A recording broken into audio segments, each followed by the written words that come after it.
Comes down to one last play, getting longer by the second. You're all the way back at the 30-yard line. Now you can step into it. Here comes the Hail Mary with the game on the line. And the ball is caught! Caught! It's a miracle! It's Noah Brown! Oh my goodness! This town is going crazy! It's a madhouse in Landover, Maryland! He did it!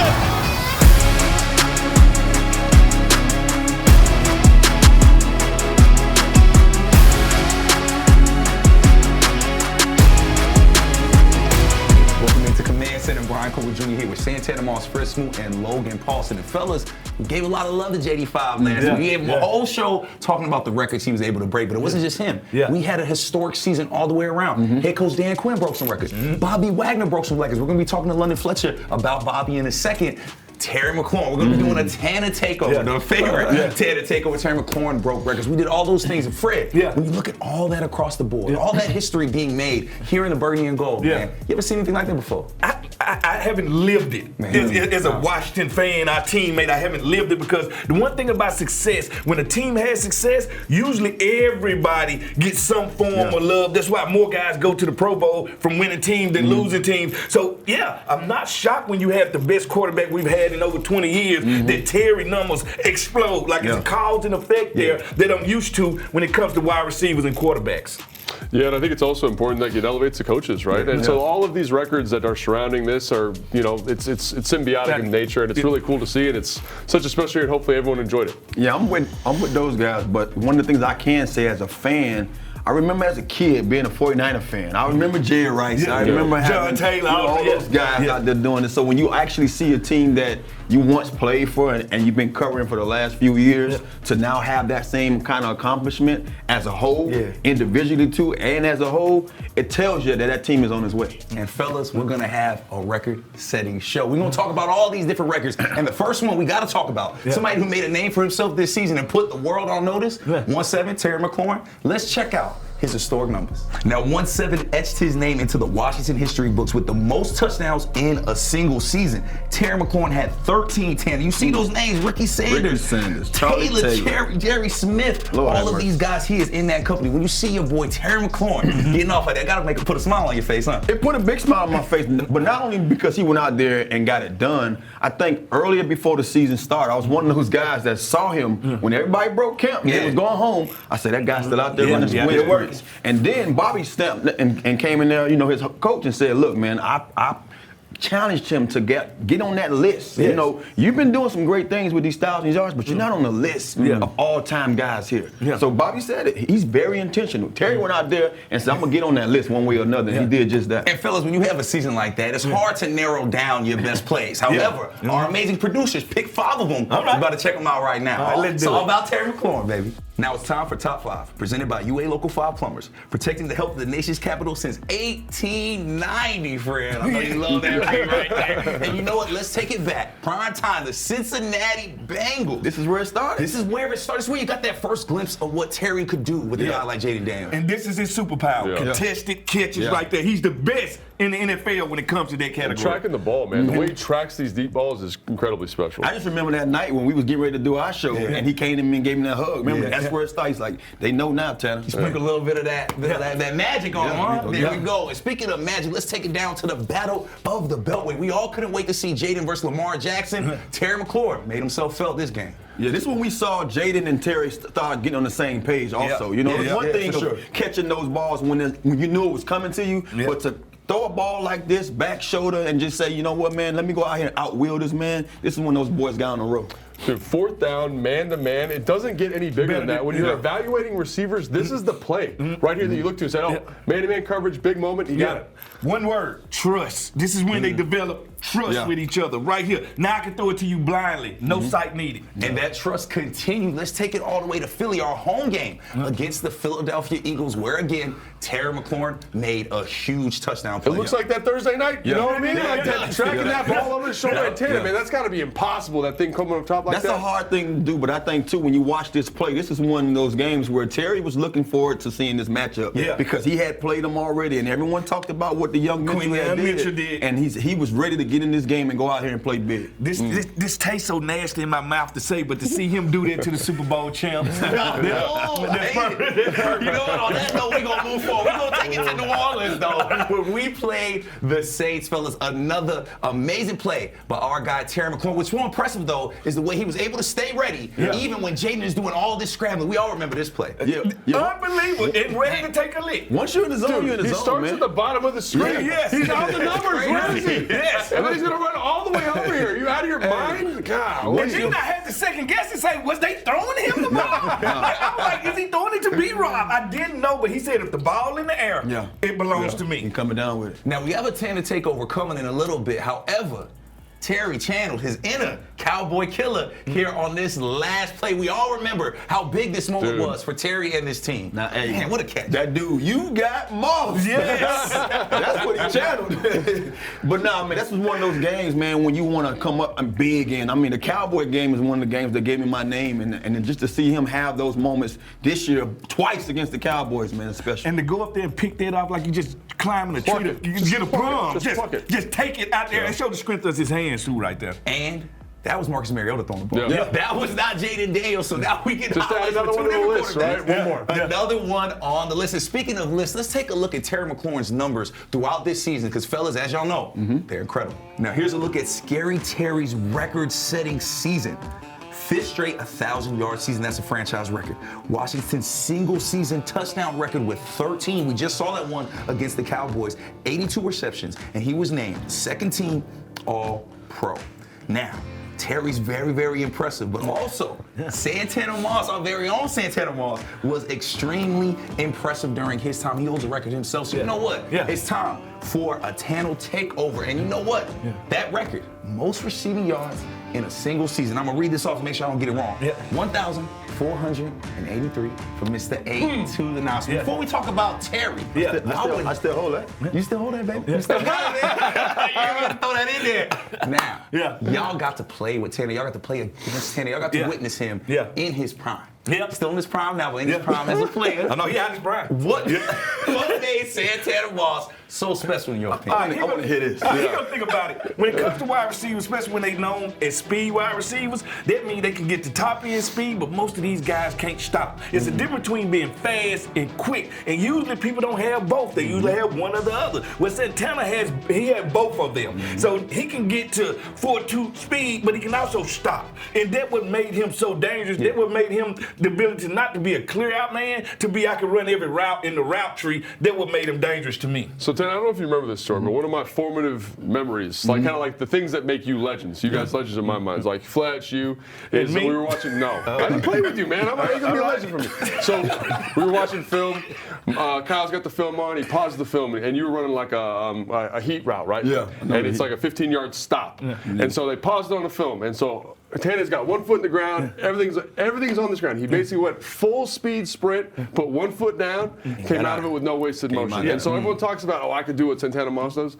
No, you can't. Because that dude is special in terms of his ability to stop, get going again, and the strength of his lower half. There's no receiver today that can mimic that. So that's why he's the man. Legend.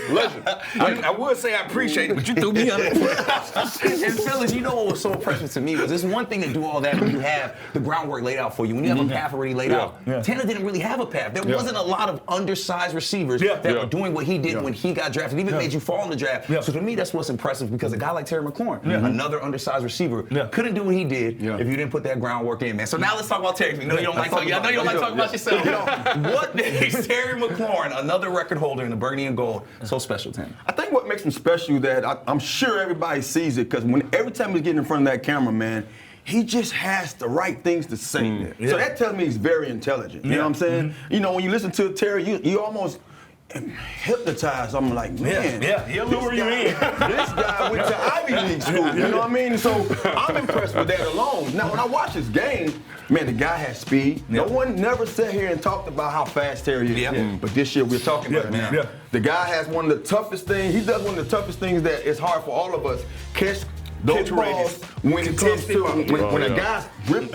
I'm talking about hanging off of you. I'm talking about 50-50 balls. He does that as a norm. That's his thing. You know, Brad said that's the superpower.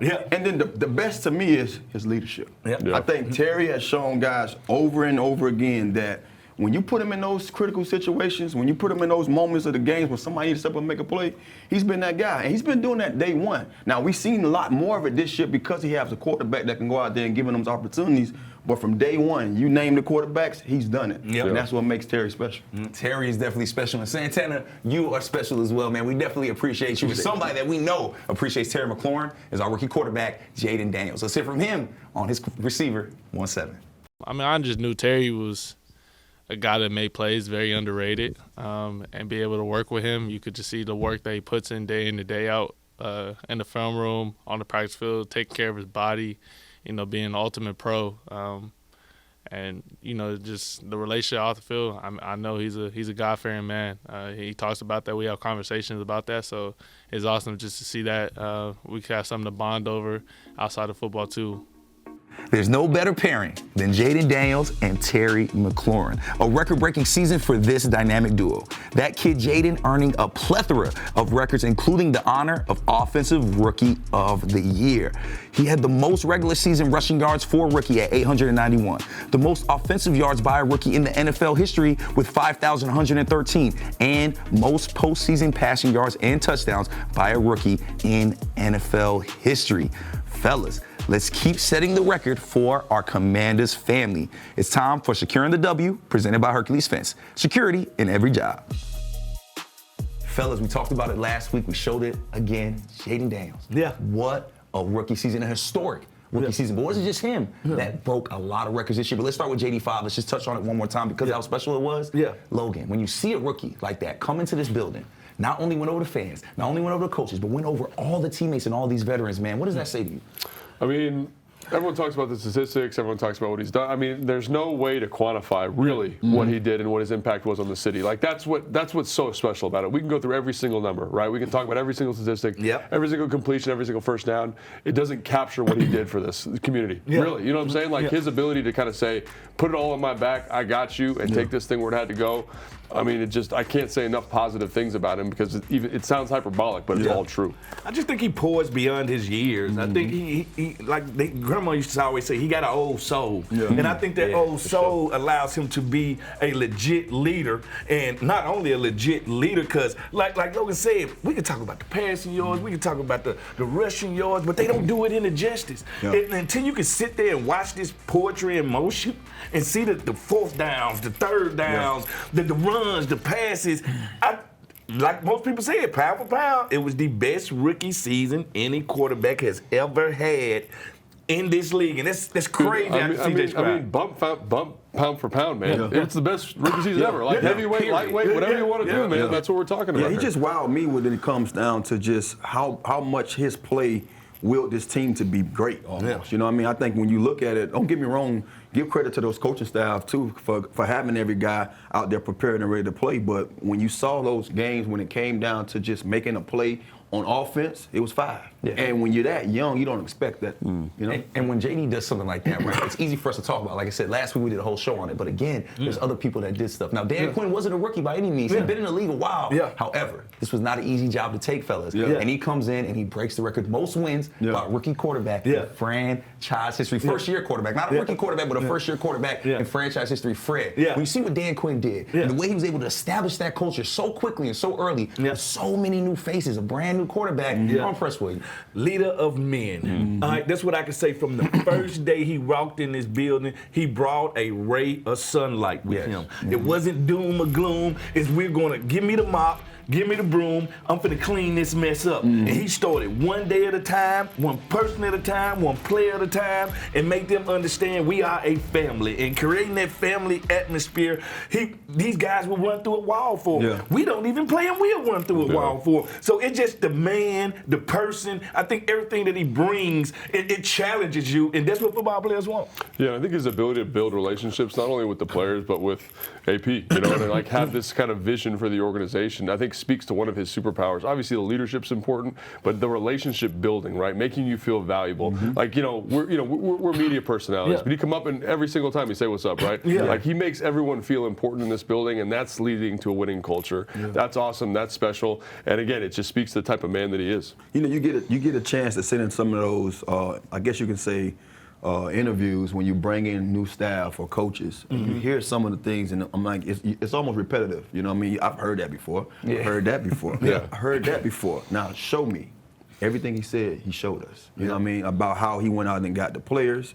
He brought in, he got rid of players who didn't fit. How he went out and got the coaches. And also not just getting a coach for every position or getting a coach for offense or defense. He said, no, I'm going to get the next guy. So if anything might happen and we lose a guy, I want that next guy to be ready to be able to fall right in line, and then we can keep doing what we're doing. So that impressed me enough. I was happy and pleased that we got him out the gate, but to see us go out there and be competitive out the gate, that impressed me. And Ted, it's not every day a new head coach gets to inherit a guy like Terry McLaurin. Oh, yeah. And it felt like every pregame we were saying, the key, get 1-7 the ball. Get 1-7 the ball. Well, that's what we did this year. He broke some records as well. Most consecutive 1,000-yard seasons for a Commander's wide receiver. The most touchdowns in the regular season by a Commander's wide receiver, by a Washington wide receiver. You've been in that shoes, man. You broke some records yourself now. When you see Terry and the way we were able to get him involved, and the way he was able to build that cohesion with Jayden Daniels so quickly, man, how much impressive was that for you? I haven't been impressed by Terry yet. Because I think from day one he's been doing what he's been doing. This year, I guess he impressed the world, the masses. No, honestly, he impressed the world because he showed you guys that if you give me a quarterback, then I can be that number one guy that you still to this day think he's not.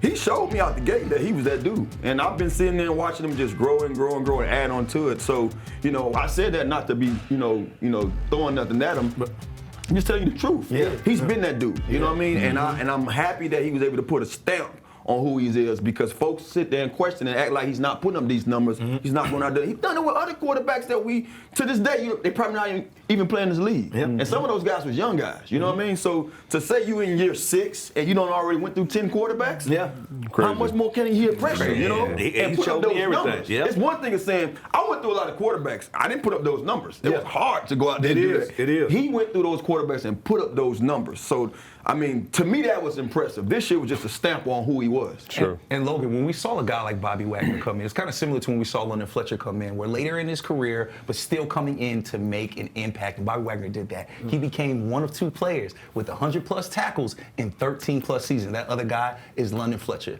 When you're a guy like Bobby and you're in that company and you're still playing at such a high level at this point in his career, what does that say to you, and how excited are you to still see what Bobby can do? I mean, we've all played, you know what I mean? I think the thing about it is, like, how hard it is to get up and be good and be excellent every single year. And so he's done it, 14 years in a row, 13 years in a row? And that is just, it's a testament to him, his offseason, how he preps, his film study. And, like, there's no higher compliment that I can give a person than saying, like, you came for your entire career and just brought the best version of yourself. And that's what he's done, And so, like, that's incredibly impressive. That's incredibly challenging to do. And that's why he's going to be a Hall of Famer, because of that stick-to-itiveness. And it's just, it's incredibly impressive. I think they're just great.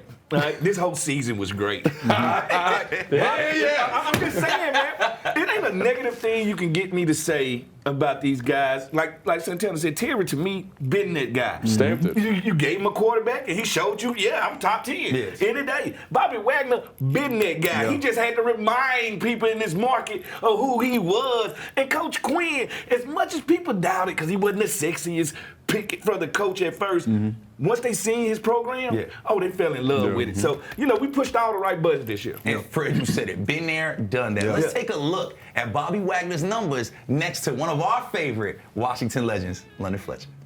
Time for your winning numbers, presented by the Maryland Lottery. Please play responsibly. Now, fellas, You're looking at two future gold jackets right here. These two, Bobby Wagner and the great London Fletcher, are the only players in NFL history with 100-plus tackles in 13 straight seasons. Fellas, man, it is very impressive to see that. You know what? Since we're talking about the future Hall of Famer, London Fletcher, let's get him in on the show. It's time for Best Seat in the House, presented by SeatGeek. The most disruptive idea in ticketing, a ticket that works. Expect the expected, SeatGeek.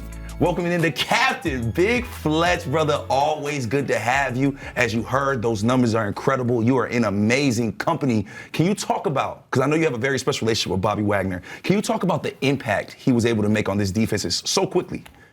Yeah, no, when you look at what Bobby was able to do, I knew from a leadership standpoint what he brought, having championship pedigree, being a perennial Pro Bowler, perennial All-Pro.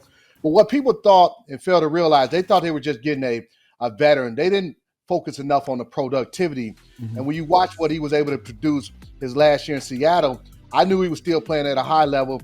And then he was able to display that when he came to Washington, as evident of him making All-Pro, making a Pro Bowl again. Bobby came in and did exactly what I thought he would do. He'd be a great leader in the locker room, great leader on the field as a defensive play caller, but also tremendous productivity that other guys can feed off, and see the way he came to work each and every day. Hey, London, you talk about a guy that's having, I guess you can say that's played, 12 plus years, and the productivity hasn't really changed from year one to now. How hard is that to do, to abstain, or I guess you can say, continue on that path later in those years? Because I remember playing with you, man, and I saw you go through some of the stuff you went through, and the one thing I always tell folks is, like, y'all talk about the numbers. I'm enamored with just the guy never missing the game. You know what I mean? So how tough is that to play that position and to be able to go out there, man, and land on the line, Way to build year in and year out? Yeah, it's extremely difficult, especially as you get older in your career. The maintenance piece definitely changes for you, your routine, and having to do a lot more things to be able to stay healthy and be on the field.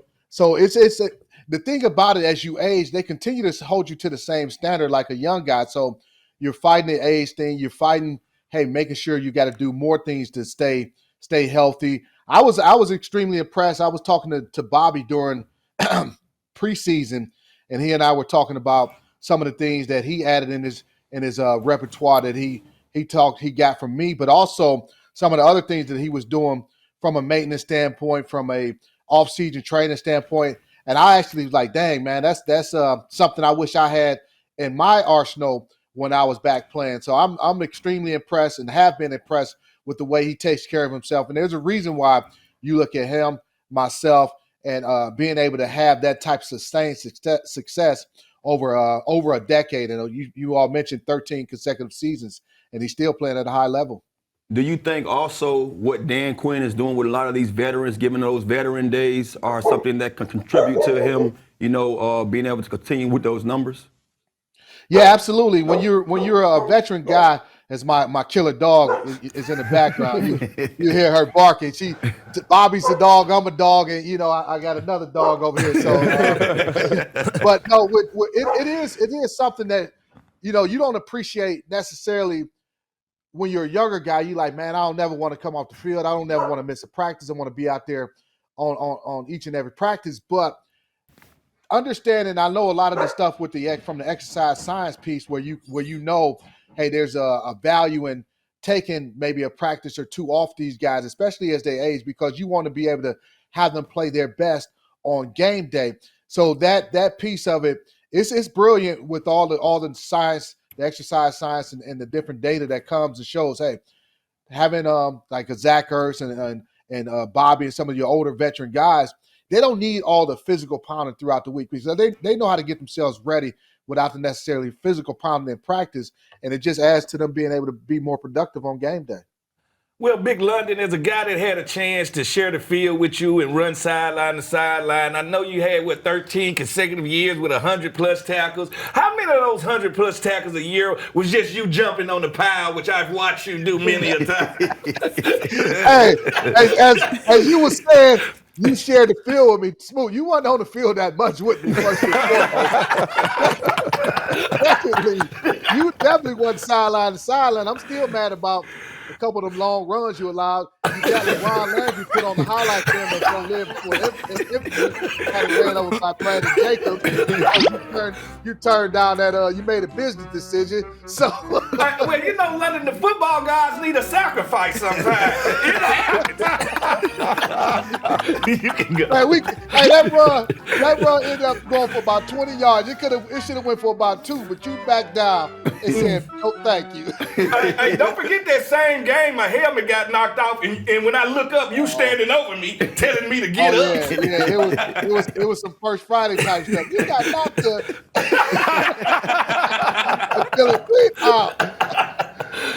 So Fletch, man, one of the things that I appreciate about you is just like the nuance that you approach the position with. What is one of your favorite things about watching Bobby play? Like from a linebacker's perspective, something that you appreciate that maybe the normal fan doesn't pick up on.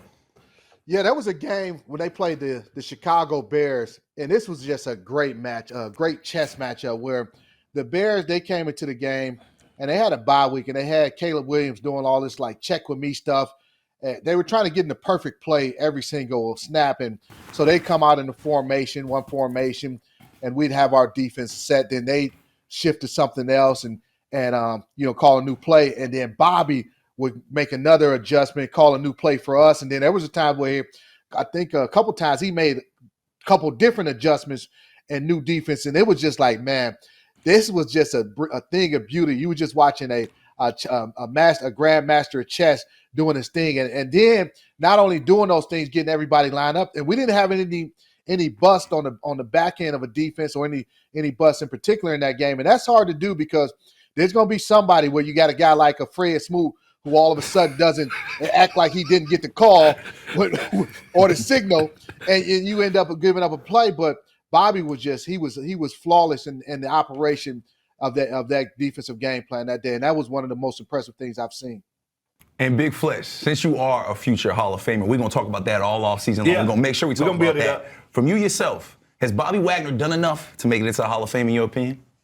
Yeah, absolutely. And he's when you look at the numbers, I think he's already at least 10 All-Pros. I don't know the exact number offhand, and he's made at least 10 Pro Bowls. So he's won the Super Bowl. He was part of legendary defense, so he's done enough. He's gonna make it to the Hall of Fame. It's just a matter of will it be first ballot, second ballot, whatever that case may be. But he'll be a gold jacket guy without a doubt. Shout out our guy, Big London Fletcher, man. Future Hall of Famer himself, you will have that gold jacket. We are going to make sure of that. We appreciate you always pulling up on us. Don't invite Fred. You got to let Fred do your commencement speech. Hey, Fred going to be there because Fred know how to throw a party. I'm going to be there, Big Fletcher. I just want to tell you, man, you did a great job in acting in the movie Color Purple. You did a great job. And on that note, London, thank you for pulling up and dealing with Fred and the rest of us, man. We're going to let you, Fred, and the rest of the guys get up out of here because Commanders family, we have a very, very special guest. As you know, Big Fletch always brings the energy. But fellas, so does our marching band. Our marching band constantly brings on the energy, and they are having auditions very, very soon. So while the guys get up out of here, we need some room because we're about to welcome in our great marching band. It's time for your Can't Miss Moment, presented by FanDuel. Make every moment more with FanDuel, an official partner of the Washington Commanders. Commanders family, as promised, we got the heartbeat of Northwest Stadium here in the studio, the best marching band in the NFL, the Washington Commanders marching band, man. Thank y'all so much for being here. And they're here to talk about how you could maybe join the best band in the NFL because y'all got auditions coming up, right? Now, Lewis, I'm going to start with you. You're wearing that burgundy and gold, man. I know that uniform means a lot to you. What does it mean for you to represent the burgundy and gold and be part of this marching band? Well, it means everything. This is actually my 28th year in the band. Wow. And so being able to wear the burgundy and gold through the good times and the bad, and especially now this last season, oh my goodness, just amazing. So much fun. Nothing but good times on the horizon, right? We appreciate you so much. Now, when you get, and I'm talking to you, Blake, because you got the big one right here, you know what I'm saying? You in there, right? When you walk into that arena, you're in Northwest, and you hear those fans, and y'all get to make the music for them that they're rocking to and going back and forth. Man, how much does that mean to you? Oh, it's so much fun. I mean, the entire pregame sequence is such a hype. We start out with a parade through the entire concourse as the fans are coming in and get to see the hype and get them pumped up for the game. We do a short concert over at Legends Plaza, do the parade back, and then it's just onto the field for the pregame show. And it's just an exciting time. One of my favorite parts of home games is when you guys are going through the concourse and y'all are playing y'all stuff and all the fans are surrounding you guys. It's always great to see. And again, we mentioned it. It's auditions time. People can join this. What are you guys looking for when it comes to what you guys want to bring to this band with these auditions? So I think we're looking for anybody who's interested in, first, the Commanders. Yeah. And then... Gotta be a fan. Yeah. It's pretty important. And then, a passion for what they're doing, making music, being a part of something that is greater than an individual, right? Because we're a team, too. And you can do that coming up soon. It's March 8th and 9th. And the auditions are going to be at District Heights Recreation Center in District Heights, Maryland. We did want to give a shout out to the city of District Heights, Cynthia Miller, the mayor. Thank you so much for hosting us there.